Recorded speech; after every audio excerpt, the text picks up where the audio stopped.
Hello students. तो अभी right now मैं डिस्कस करूंगा आपका साउंड वेव। ठीक है, अभी हम लोग प्रीवियस क्लिप में स्ट्रिंग वेव डिस्कस किए, ट्रैवलिंग वेव, स्टैंडिंग वेव, और ये आपका different modes of vibration of the string fixed at the both and, single and, sonometer, ये सब। अब बात करते हैं साउंड वेव का। ठीक है ना। तो एक्चुअली स्ट्रिंग वेव जो है आपको वो ट्रांसवर्स वेव, लेकिन ये लॉन्गिट्यूड साउंड वेव जो है ना लॉन्गिट्यूडनल वेव है।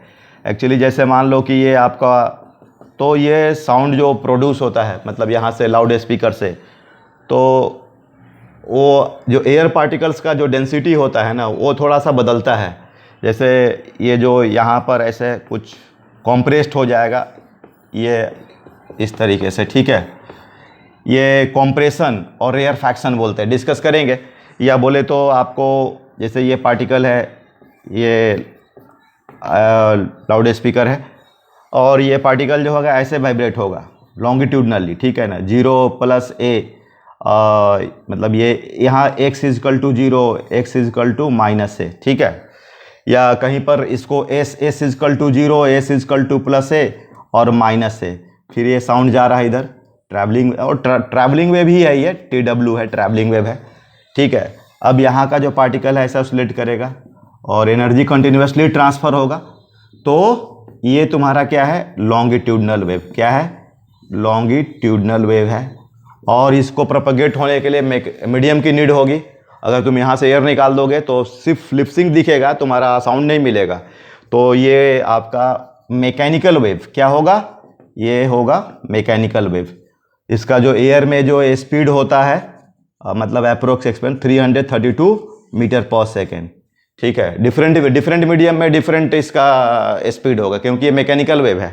तो इसके लिए क्या होता है कि इसका प्रोपगेशंस के लिए मीडियम की नीड होती है, तो ये डिफरेंट स्पीड्स में। तो ये सब हम लोग डिस्कशन करने वाले हैं कि स्पीड जो होता है वो कैसे अफेक्टेड होता है डिफरेंट पैरामीटर्स से, राइट।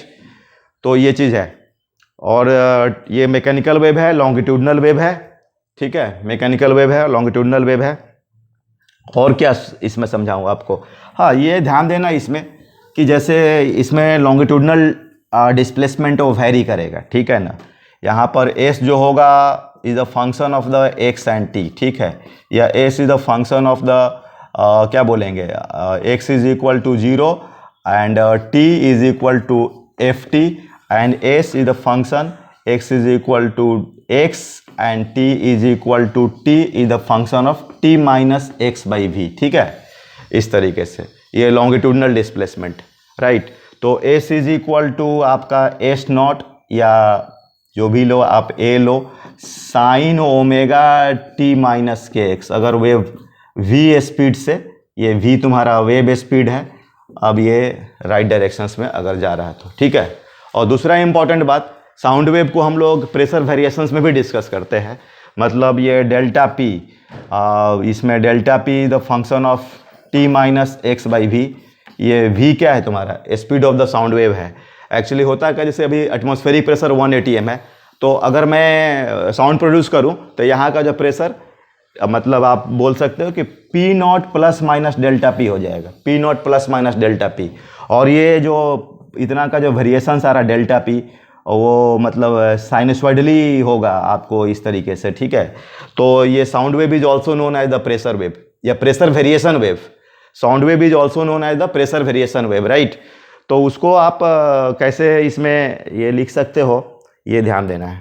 ठीक है, और फिर आपका लीनियर एम्पलीट्यूड और ये सब में रिलेशनशिप वगैरह, जैसे ΔP = अगर s = a sin ωt - kx।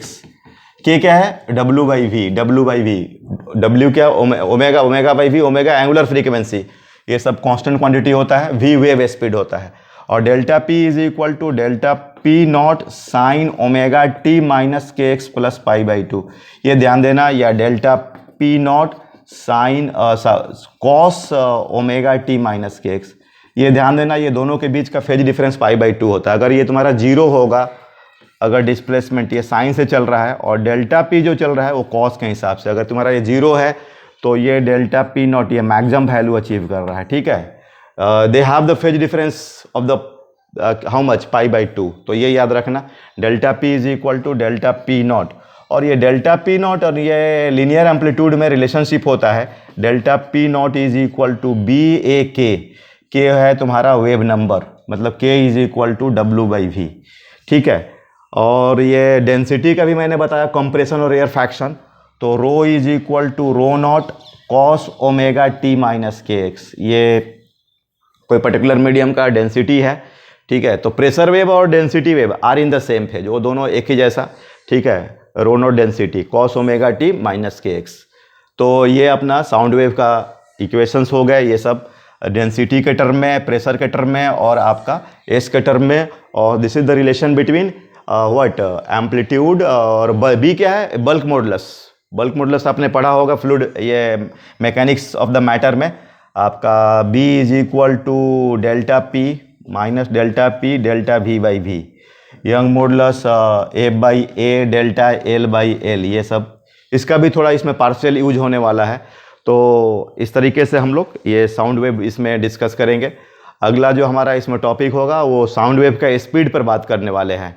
थोड़ा सा मैं इंट्रोड्यूस कर दे रहा हूँ, मतलब ये एक्चुअली कोई मटेरियल में साउंड वेव का जो स्पीड होता है ना, साउंड वेव क्या है, मैकेनिकल वेव है, तो वो मीडियम का इलास्टिसिटी और डेंसिटी पर डिपेंड करता है।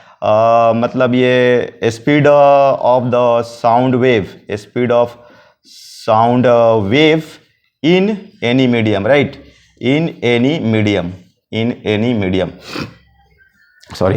तो इसमें जो होता है v is equal to under root e by rho होता है। E हो गया modulus of elasticity m e, और this is the density, right, ये हो गया तुम्हारा डेंसिटी।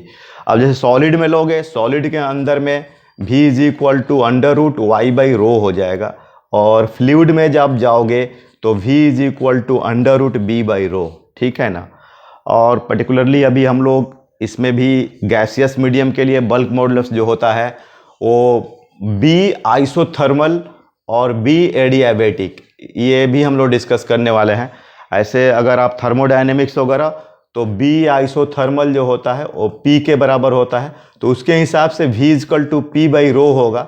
और इसमें जो b होता है वो आपका गामा p बाई रो होता है, तो उसके हिसाब से v is equal to, sorry gamma p होता है तो b का वैल्यू तो गामा p बाई रो होगा। लेकिन अब हमें डिसाइड करना होगा विच इक्वेशन इज करेक्ट, ठीक है। इसमें काफ़ी ये कंट्रोवर्सी हुआ था।